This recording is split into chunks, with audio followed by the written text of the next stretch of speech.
بسم اللہ الرحمن الرحیم۔ ہماری شریعت میں احکام سب سے پہلے اولین احکام کے ثبوت کے لیے جو حجت ہے وہ قرآن کریم ہے۔ جو بھی حکم قرآن کریم سے ثابت ہوگا حجت ہے۔ دوسرے نمبر پر حجت ہے حدیث، رسول اللہ صلی اللہ علیہ وسلم کی احادیث کے دوسرے نمبر پر حجت ہیں۔ ان سے بھی جو شریعت کا حکم ثابت ہوگا وہ کیا ہے؟ حجت ہے۔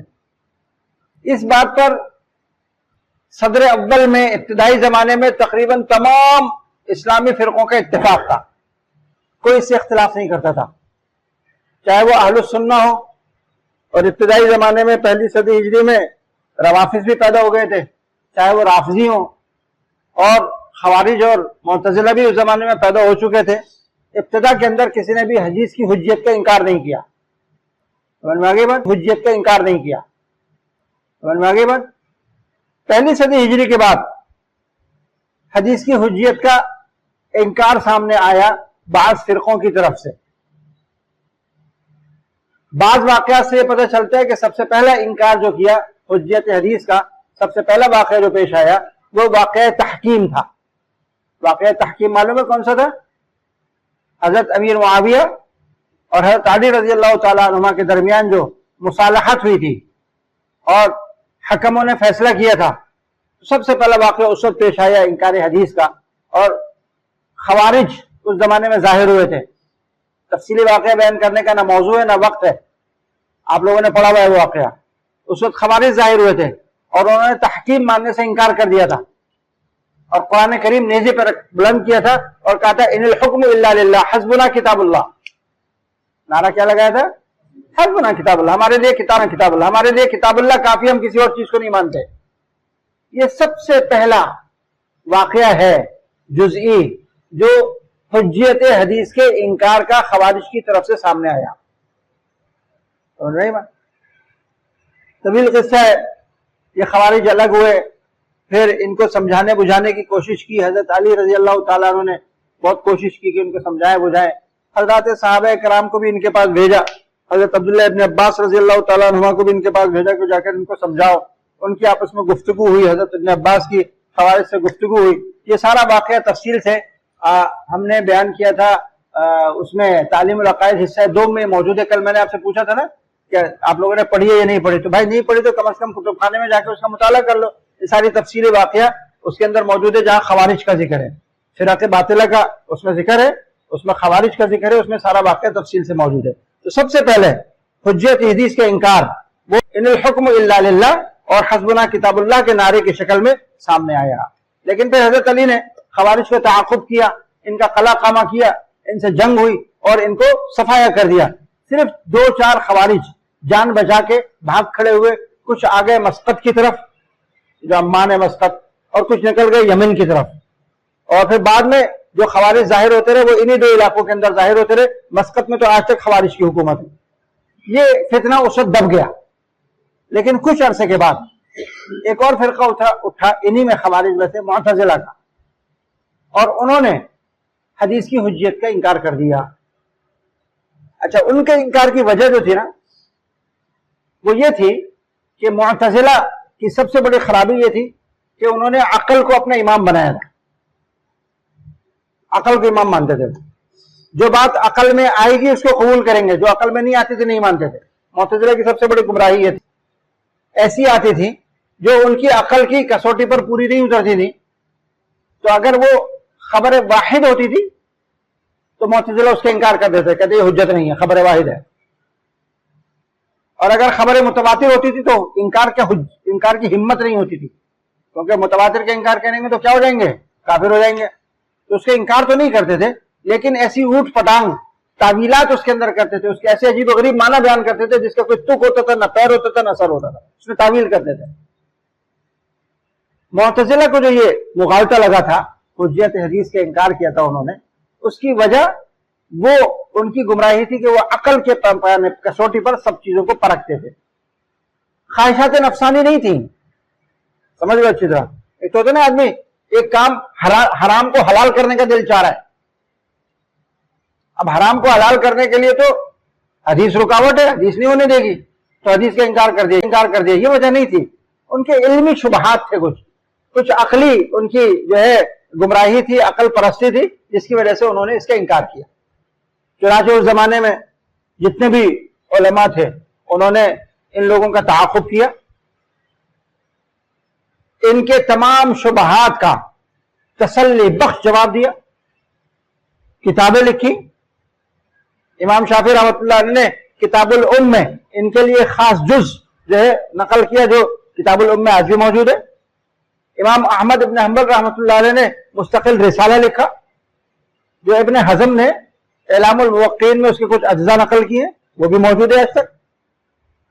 الروض الباسم میں جو ہے ان کا تعاقب کیا گیا.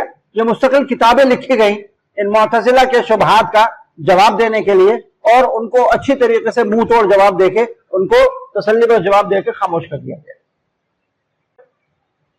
جب تک عقل پرستی دنیا میں رہی اور رہے گی، یہ فتنہ چلتا رہے گا. یہ مختلف شکلوں میں مختلف اوقات میں سامنے آتا رہا، ظاہر ہوتا رہا. ہمارے بر صغیر میں بھی یہ فتنہ ظاہر ہوا، اور سب سے پہلے یہ فتنہ جو ظاہر ہوا وہ سر سید احمد خان، اس کے جو ہے علمبردار تھے، وہ تھے. سر سید احمد خان جو تھے یہ مسلمانوں کے بڑے ہمدرد اور خیرخواہ تھے، لیکن عقل کی کمی تھی. انہوں نے مسلمانوں کی خیرخواہی میں یہ طے کر لیا تھا کہ مسلمان جب تک انگریزوں کے وفادار اور ان کے تابعدار نہیں بنیں گے تو دنیا میں ترقی نہیں کر سکتے، کیونکہ انگریزوں کی حکومت ہے.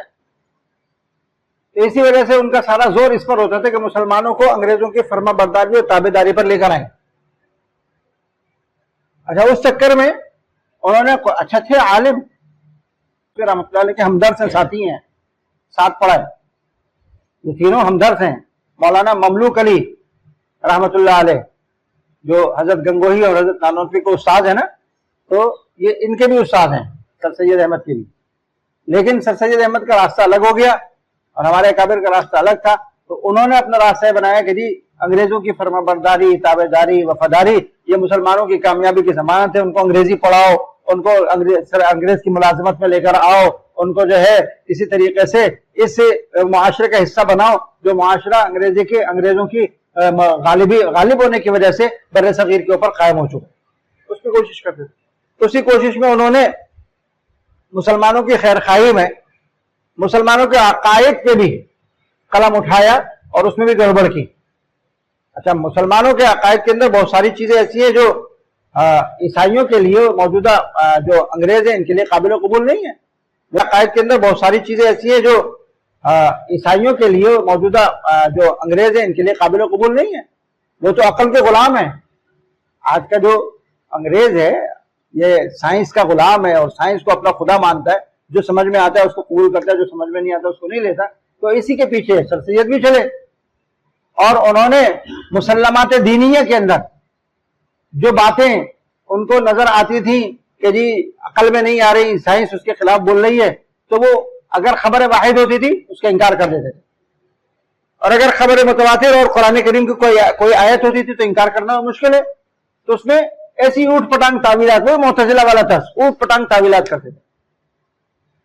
چنانچہ معجزات عقل میں نہیں آتے نا، معجزات عقل میں نہیں آتے. آج کا ملحد معجزات کو نہیں مانتا، وہ کہتا ہے سائنس کا دور ہے جی، اسباب کے ساتھ چیزیں لگی ہوئی ہیں، سبب ہوگا تو مسبب آئے گا. ہم کیا کہہ رہے ہیں؟ معجزات ہیں. تو قرآن کریم کے معجزات کا سر سید نے انکار تو نہیں کیا، کیونکہ انکار کرتے تو کیا ہو جاتے؟ کفر کا فتویٰ لگتا. اوٹ پٹانگ تعویلات کی. چنانچہ حضرت موسیٰ علیہ السلام کا موضوع ہے نا، فَضْرِبْ بِعَصَاكَ الْحَجَرَ فَانْفَجَرَتْ مِنْهُ اثْنَتَا عَشَرَةَ عَيْنًا. یہ مشہور موضوع ہے حضرت موسیٰ علیہ السلام کا کہ لاٹھی مارو پتھر کے اوپر تو 12 چشمے پھوٹیں گے. اب جو شخص عقل کا غلام ہے اس کی سمجھ میں یہ بات نہیں آتی کہ لاٹھی مارنے سے چشمہ کیسے پھوٹے گا. تو اب اس میں تعویل کر رہے ہیں سر سید احمد، اس کی تعویل کر رہے ہیں. کیا کہتے ہیں؟ ضربہ یا ضربو کے دو معنی آتے ہیں، ایک ہوتے ہیں مارنا اور دوسرا زمین پر چلنا. ضربہ کے کیا معنی آتے ہیں؟ دو، مارنا اور زمین پر چلنا. صحیح ہے نا؟ اور با شرع میں تعمیل آپ نے پڑھی ہے، الباء للاستعانہ، للاستعانہ، اور حجر کے دو معنی آتے ہیں۔ حجر کے کتنے معنی آتے ہیں عربی میں؟ دو، ایک پتھر کے معنی ہوتے ہیں اور ایک ٹیلے کے معنی آتے ہیں، چھوٹا ٹیلا، پتھر کا چھوٹا ٹیلا۔ نہیں بات؟ تو اب سر سید احمد تعویل کر رہے ہیں، کہتے ہیں یہاں ضربت دوسرے معنی میں ہے اور با استعانت کے لیے حجر سے مراد پتھر نہیں ہے بلکہ پہاڑی اور ٹیلا ہے، اور ترجمہ یہ ہے کہ اے موسیٰ اپنی لاٹھی کا سہارا لے کے پہاڑی پر چڑھیے تو آپ کو پہاڑی کے پیچھے 12 چشمے نظر آ جائیں گے۔ تو معجزہ تھوڑی تھا کریں، وہ تو بچپن پہلے سے بہ رہے تھے۔ قرآن کریم نے معجزے کا ذکر نہیں کیا، قرآن کریم نے تو موسیٰ سے کہا ہے کہ لاٹھی کا سہارا لے کے پہاڑی پر چڑھو، پہاڑی کے پیچھے 12 چشمے تمہیں مل جائیں گے۔ تو چشمے مل گئے، تو اس میں معجزے کا کیا ذکر ہوا؟ تو اس قسم کی اوٹ پٹانگ تعویلات سر سید احمد خان نے کی، اور اس لیے کہ اس کے اندر کہ اس کے انکار نہیں کر سکتے تھے، لیکن خبر واحد جس کو احادیث ہم کہتے ہیں تو وہ تو قطعی نہیں ہوتی نا، وہ تو ظنی ہے، اس کا انکار کر دیا، انہوں نے کہا یہ خبر واحد حجت نہیں ہے۔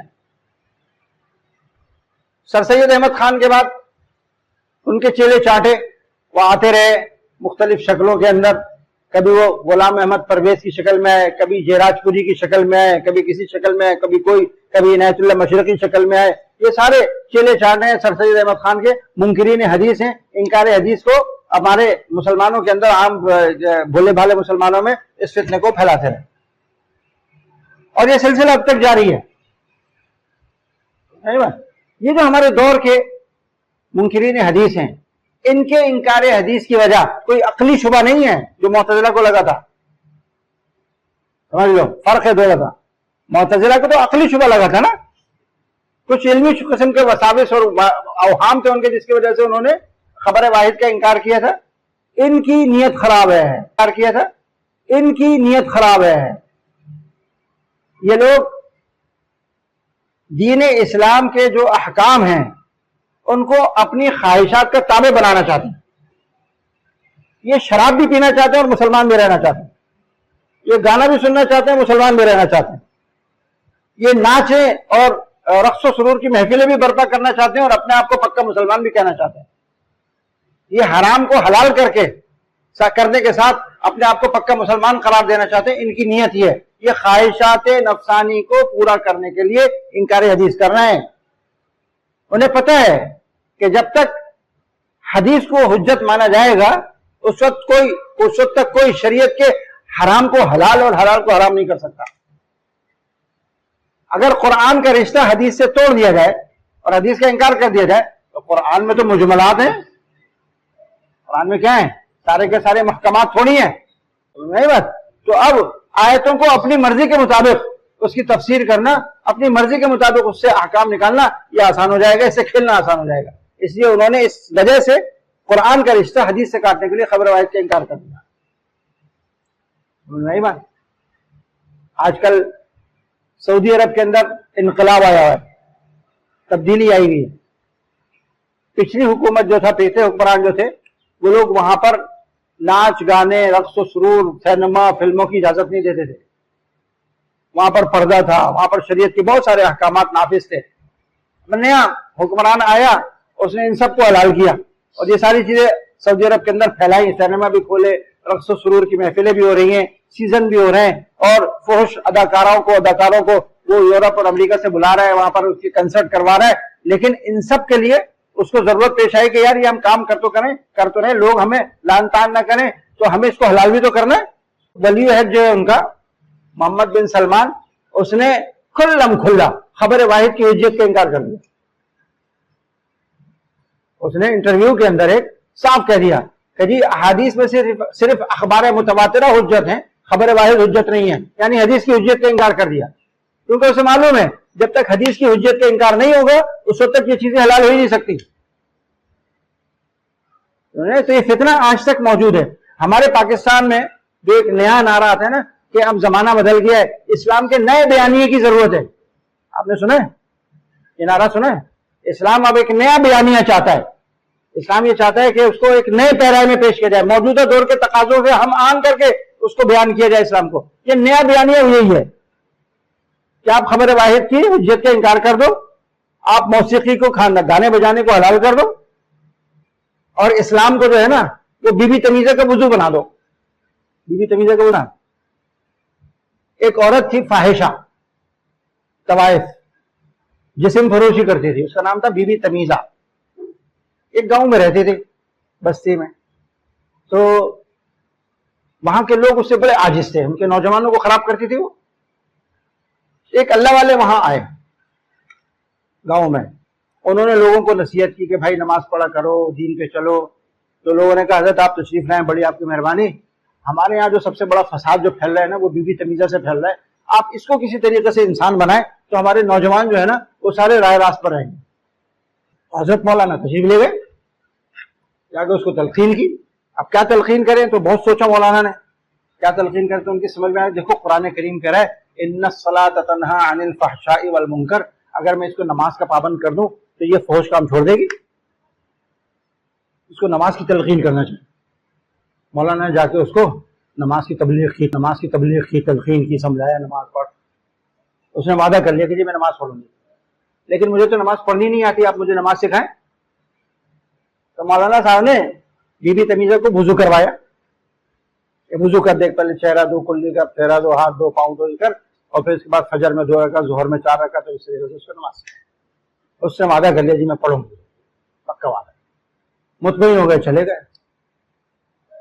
5-10 سال کے بعد پھر دوبارہ مولانا کے گاؤں پہ سے گزر ہوا, لوگوں سے ملاقات ہوئی.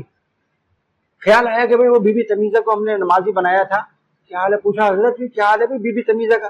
لوگوں نے کہا حضرت وہ تو ویسے کی ویسے ہی وہی حرکتیں کر رہی ہے, اس نے تو ہمارے نوجوانوں کو ویسے ہی غلط کاموں پہ لگا رکھا ہے, وہ تو چھوڑتی نہیں ہے. بہت تعجب ہوا مولانا کو, کہتے ہیں یار تعجب کی بات ہے, قرآن تو کہہ رہا ہے ان الصلاۃ تنہی عن الفحشاء والمنکر, شاید اس نے نماز نہیں پڑھی. پکڑتا ہوں جا کے. اس گئے, پھر بڑے احترام سے بٹھایا, پوچھا بھائی تم نماز پڑھ رہی ہو نہیں پڑھ رہی ہو. کہتا ہے جی حضرت ایک نماز بھی نہیں چھوڑی میں نے, جب سے آپ نے بتایا تھا ایک نماز بھی نہیں چھوڑی. تو انہوں نے پوچھا اچھا بھی, پھر سمجھے کہ اچھا نماز پڑھے تو کوئی گڑبڑ کر رہی ہے نماز میں. تو کیسے نماز پڑھ رہی ہو تم ذرا بتاؤ. تو اس نے کہا جی جب اذان ہوتی ہے نا تو میں کھڑی ہوتی ہوں اور فجر میں نیت باندھتی ہوں اللہ اکبر کر کے 2 رکعت کی. تو حضرت نے پوچھا اور وضو, کہتے ہیں وضو آپ کرا کے تو گئے تھے مجھے, آپ نے وضو کرایا تو تھا مجھے, تو وضو کی کیا ضرورت ہے, وضو تو نہیں کرتی میں. تو وہ سمجھتے ہیں دین اسلام جو ہے نا بی بی تمیزہ کا وضو ہے, نہ گانے سے ٹوٹے, نہ شراب سے ٹوٹے, نہ ناچ سے ٹوٹے, نہ رشوت خوری سے ٹوٹے, نہ سود خوری سے ٹوٹے, یہ سارے کام کرتے رہو. اسلام نہیں ہے بی بی تمیزہ کا لوہا لاٹ وضو ہے جو ٹوٹتے نہیں, زنا سے بھی نہیں ٹوٹتا. تو وہ اسلام کو بی بی تمیزہ کا وضو بنانا چاہتے ہیں, تمام حرام کو حلال کریں, اور وہ یہ چاہتے ہیں. تو آج کا جو منکر حدیث ہے وہ علمی شبہات کی وجہ سے انکار حدیث نہیں کر رہا, کیونکہ جو علمی شبہات وہ آج پیش کر رہا ہے یہ وہی شبہات ہیں جو معتزلہ نے آج سے 1000 سال پہلے پیش کیے تھے, اور تمام ائمہ نے, علماء نے اس کے تسلی بخش جوابات دے دیے ہیں. آج ایک آدمی بیٹھا ہوا ہے نا اس پہ میڈیا پہ, انجینئر کے نام سے, یہ معتزلی ہے, یہ انکار حدیث کر رہا ہے. لبادت چینج کر کے, اس کے نعرے کو تبدیل کر کے, اس کو ملمہ چڑھا کے وہ نوجوانوں کو جو ہے گمراہ کر رہے ہیں, انکار حدیث کا فتنہ کھڑا کیا. یہ جو غامدی فتنہ ہے, یہ کیا فتنہ ہے, یہ انکار حدیث کا فتنہ ہے. اور یہ وہی شبہات پیش کر رہے ہیں جو شبہات معتزلہ نے آج سے 1000 سال پہلے پیش کیے تھے, اور ہمارے علماء نے اس کے تسلی بخش جواب دے دیے. آج بھی وہی شبہات لے کر پیش کر رہے ہیں. اگر ان کی نیت صحیح ہے اور واقعی ان کو کوئی علمی شبہ لائق ہے تو خالی شبہ کیوں پیش کرتے ہیں, اس کا جواب بھی تو پیش کرو. تم نے جواب بھی تو پڑھے اس کے, جواب کتابوں تم نے جواب بھی تو پڑھے اس کے, جواب کتابوں میں لکھے ہوئے. تم عوام کے سامنے خالی شبہات پیش کرتے ہو, جواب پیش نہیں کرتے, تمہاری نیت خراب ہے. جو تم شبہ پیش کر رہے اس کا جواب موجود ہے کتابوں کے اندر, عوام کو نہیں بتاتے, عوام کو خالی شبہ بتاتے, جواب نہیں بتاتے.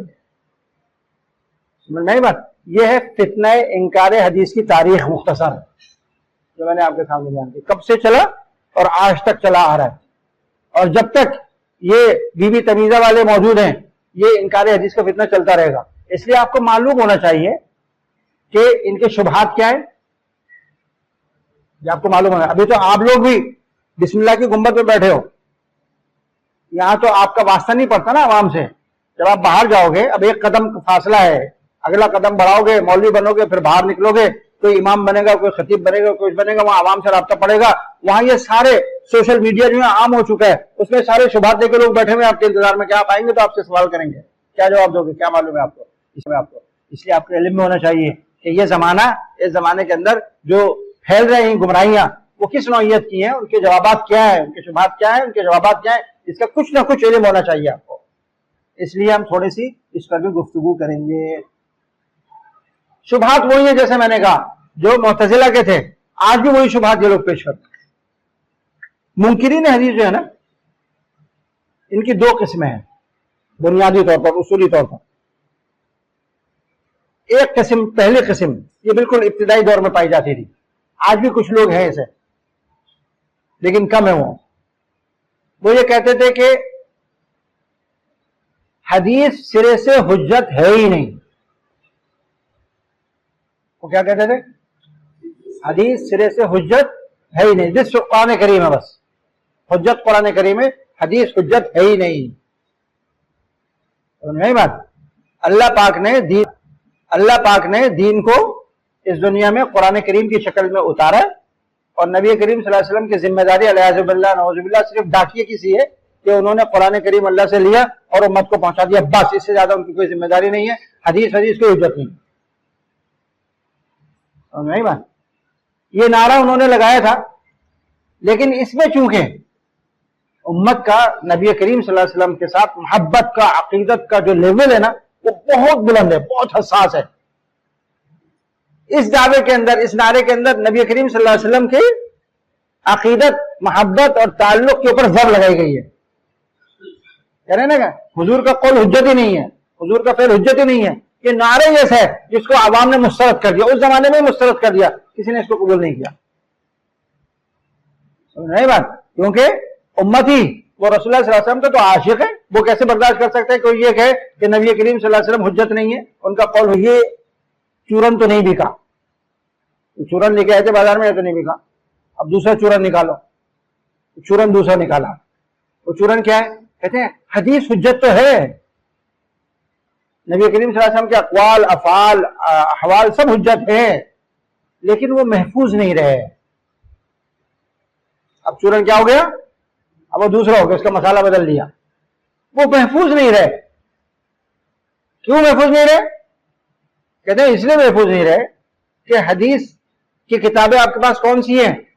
بخاری، مسلم، ترمذی، موطا امام مالک، نسائی، ابن ماجہ، یہ کتابیں ہیں نا. یہ سب کتابیں 200 سال کے بعد لکھی گئی ہیں. نبی کریم صلی اللہ علیہ وسلم کی دنیا سے تشریف لے جانے کے 200 سال بعد لکھی گئی ہیں. سمجھ میں آیا کیا نعرہ لگا رہے ہیں؟ حدیث حجت تو ہے لیکن حدیث محفوظ نہیں رہی. حدیث محفوظ نہیں رہی. کیوں محفوظ نہیں رہی؟ اس لیے کہ حدیثیں یہ 200 سال کی، یہ کتابیں 200 سال کے بعد لکھی گئی ہیں. یہ عجمی سازش ہے. آج کا جو غامدی ہے نا، یہ بھی یہ کہتا ہے یہ حدیث جو ہے یہ عجمی سازش ہے، کیونکہ حدیث کی کتابیں لکھنے والے سارے جو ہے نا کوئی عربی نہیں ہے. امام بخاری کہاں گئے ہیں؟ بخارا کے. بخارا کہاں ہے؟ عرب میں.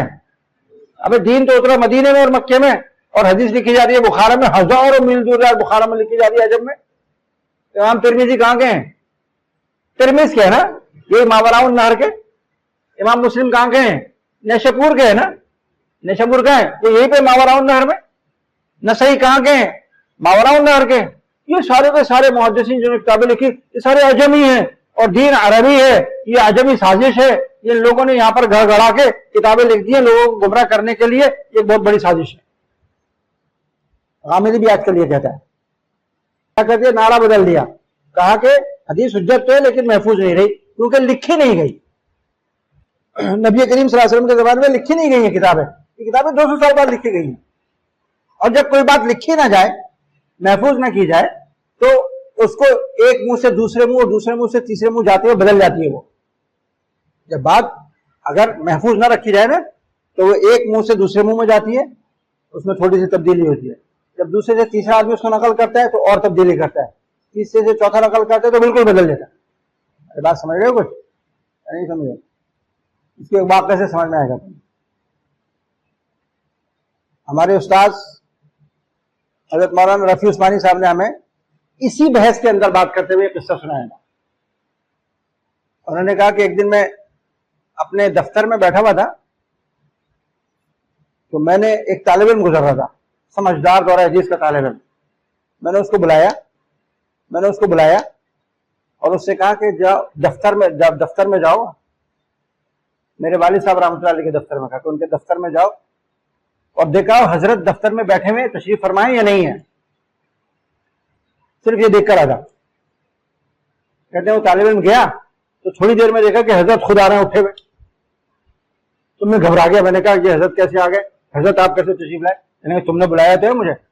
میرے والد صاحب استاد ہیں اور حفیظ والد صاحب شاگرد ہیں، وہ بلا سکتے ہیں اپنے استاد کو. تو انہوں نے کہا تم نے بلایا تو ہے مجھے. میں نے کہا حضرت توبہ میں آپ کو کیسے بلاؤں گا؟ میں نے کہا فلاں طالب علم آیا تھا، اس نے کہا کہ حفیظ ثانی صاحب آپ کو بلا رہے ہیں. اسے کیا کہا تھا؟ کہنے میں نے اس سے کہا تھا دیکھ کر آؤ. اس نے جا کر کہا کہ دکھوا اس لیے رہے ہوں گے، طالب علم تو مجتہد ہوتا ہے نا، مجتہد مطلق. اس نے کہا دکھوا اس لیے رہے ہوں گے کہ کام ہوگا، اور ظاہر کام ہوگا تو اس کے لیے ملاقات ضروری ہے. تو ملاقات کے لیے ان سے کہہ دو آپ کو بلا رہے ہیں، تو کتاب کو بلا رہے ہیں. فرمانے لگے کہ اس کے بعد سے میں نے عہد کیا، سبق سیکھا اس واقعے سے کہ کسی طالب علم کے ذریعے سے کوئی بات اگر پیغام بھیجنا ہو، زبانی نہیں بھیجنا، لکھ کر بھیجنا. یہ کیا ہے؟ حفظ بالکتابہ. کیونکہ ایک منہ سے دوسرے منہ میں بات گئی تو کیا ہو گیا؟ بالکل بدل گئی نا.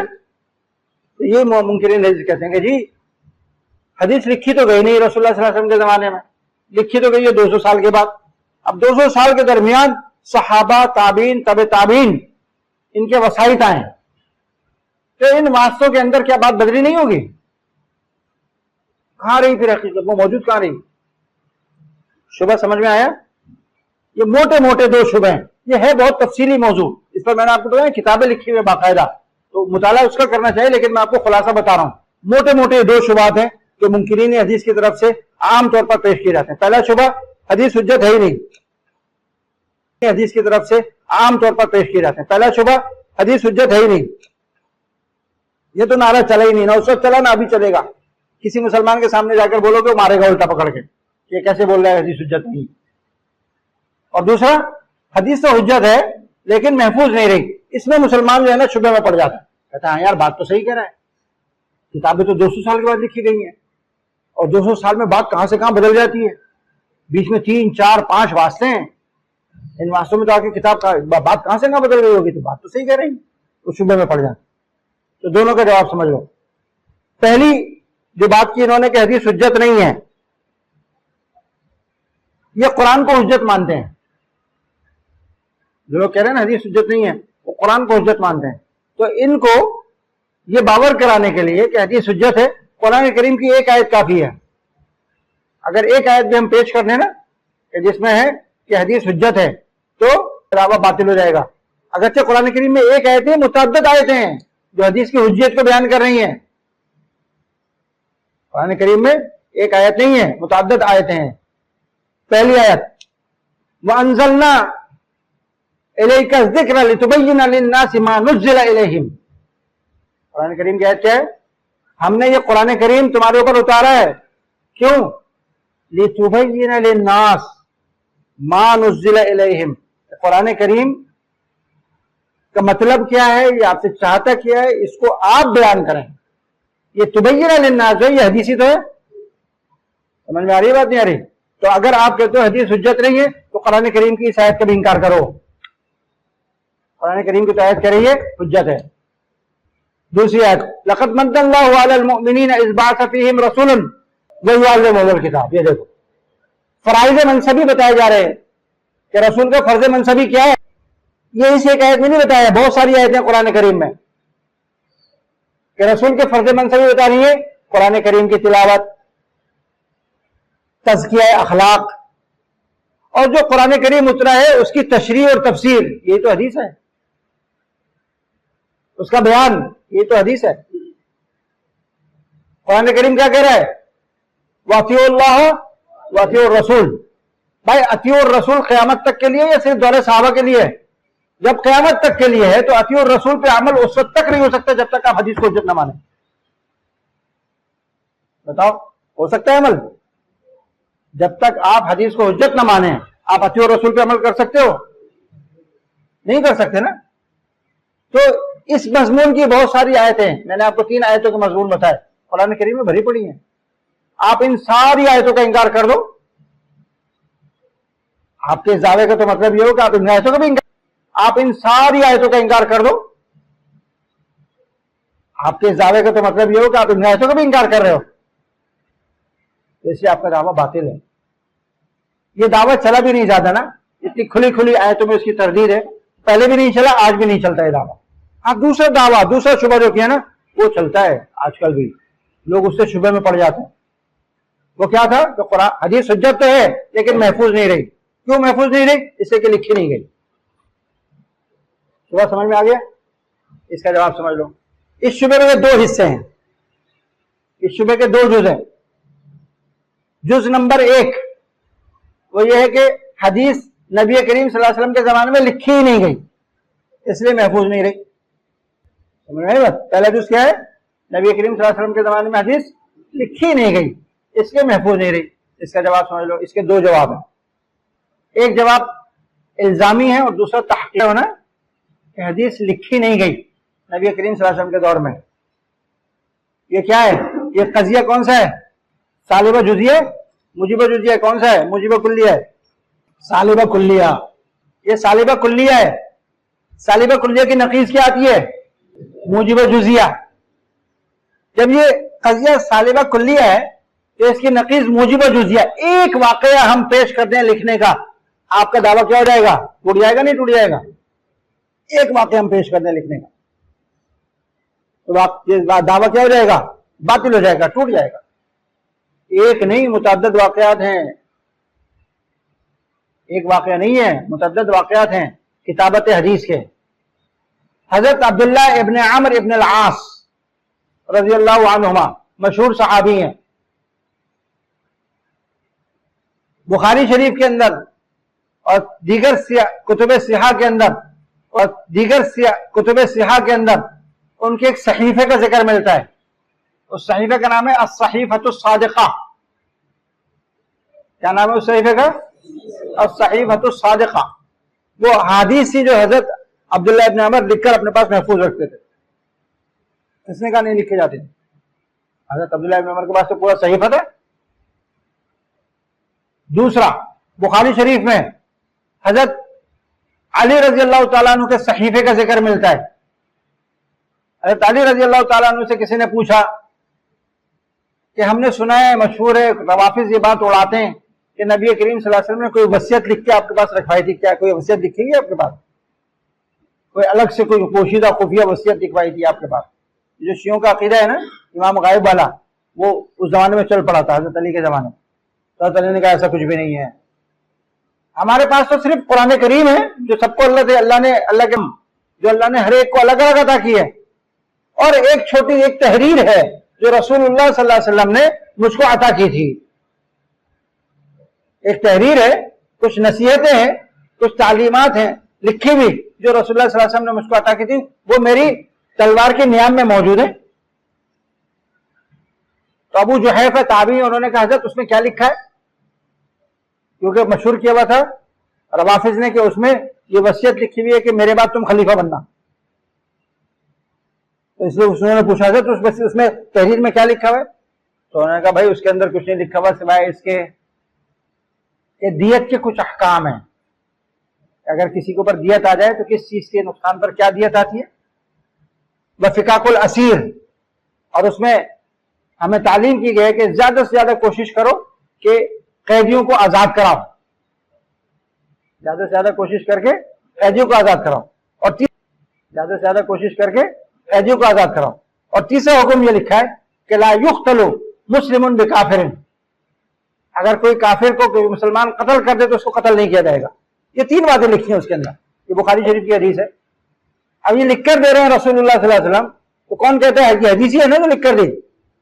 تو آپ کیسے کہہ رہے ہو کہ حدیث لکھی جاتی تھی؟ حدیث لکھی جاتی تھی. آپ نے جو دعویٰ کیا تھا وہ کیا تھا؟ سالبہ کلیہ. ہم نے موجبہ جزیہ اس کی نقیض آپ کو 1 نہیں 2 پیش کر دی، اور کہو تو اور بھی پیش کر دیتے. نمبر 3، نبی کریم صلی اللہ علیہ وسلم نے حجۃ الوداع کے موقع پر کچھ احکام ارشاد فرمائے. تو یمن سے ایک صاحب آئے ہوئے تھے، ان کا نام تھا ابو شاہ. انہوں نے کہا رسول اللہ یہ تو تعلیمات بڑی اچھی لگ رہی ہیں مجھے، اب میں جاؤں گا تو مجھے یاد نہیں رہیں گی، تو آپ یہ مجھے لکھ کر دے دیجیے۔ تو آپ نے فرمایا، بخاری کی حدیث ہے، آپ نے فرمایا اکتبوا لابی شاہ، کیا فرمایا؟ وہ بتائیں لکھ کر دے دو۔ تو ایک نہیں بہت سارے واقعات ہیں احادیث لکھنے کے، لہذا آپ کا یہ دعویٰ تو گیا، ہوا ہو گیا، عقلی طور پر باطل ہو گیا کہ حدیث لکھی نہیں جاتی۔ دوسری بات سمجھیں کہ حدیث شریف لکھی تو جاتی تھی لیکن بہت زیادہ رواج نہیں تھا اس کا۔ کیوں؟ اس لیے کہ کسی چیز کے محفوظ رہنے کے لیے آپ یہ کہہ رہے ہو کہ کتابت ہی واحد ذریعہ ہے، کتابت واحد ذریعہ نہیں ہے۔ کسی چیز کی بات کے محفوظ رکھنے کے دو ذریعے ہیں، ایک حفظ بالصدر، حفظ بالصدر سینے میں وہ بات یاد کر کے محفوظ رکھی جائے، اور دوسرے حفظ بالکتابہ لکھ کر رکھی جائے۔ صحابہ کرام کے دور میں جو صحابہ کرام کے حافظے تھے وہ بہت مضبوط تھے، بڑے قوی تھے۔ ان کے حافظے کی مضبوطی کا عالم یہ تھا کہ اپنا نسب چھوڑو، اپنے گھوڑوں کا نسب یاد ہوتا تھا انہیں۔ پڑھا نا آپ نے، ان کے حافظے کتنے اچھے تھے۔ ایک مجلس میں 100 شعر سنتے تھے اور ان کو یاد ہو جاتے تھے، حافظے اتنے اچھے تھے ان کو لکھنے کی ضرورت ہی نہیں تھی، وہ تو حفظ بالصدر کر رہے تھے اور انہوں نے یاد رکھا ہوا تھا، زبانی یاد رکھا ہوا تھا، سینوں میں محفوظ کیا ہوا تھا رسول اللہ صلی اللہ علیہ وسلم کی حدیث کو۔ تو اس لیے حفاظت حدیث صرف کتابت سے نہیں ہوئی ہے، حفاظت حدیث بالکتابہ بھی ہوئی ہے رسول اللہ صلی اللہ علیہ وسلم کے زمانے میں، اور بالصدر بھی ہوئی ہے۔ بات سمجھ میں آ رہی ہے؟ تو آپ کا یہ دعویٰ کرنا کہ حدیث محفوظ نہیں رہی کیونکہ اس کی حفاظت نہیں ہوئی، لکھا نہیں گیا، دعویٰ غلط ہے۔ اول تو لکھا گیا، اور حفاظت صرف کتابت سے نہیں ہوتی، حفاظت یاد کرنے سے بھی ہوتی ہے، زبانی یاد کرنے سے بھی ہوتی ہے۔ اور صحابہ کرام کی غالب اکثریت جو تھی وہ حدیث کو زبانی یاد کیا کرتے تھے، اگرچہ کچھ لکھا بھی کرتے تھے۔ حضرت ابو ہریرہ رضی اللہ تعالیٰ عنہ نے بعد میں ایک صحیفہ لکھا بھی تھا، اگرچہ حدیث زبانی یاد رکھتے تھے لیکن لکھا بھی انہوں نے۔ تو لکھنا اور زبانی یاد رکھنا، ان دونوں طریقوں سے احادیث کو محفوظ رکھا گیا ہے۔ اس لیے آپ کا یہ کہنا کہ حدیث محفوظ نہیں، بالکل غلط ہے۔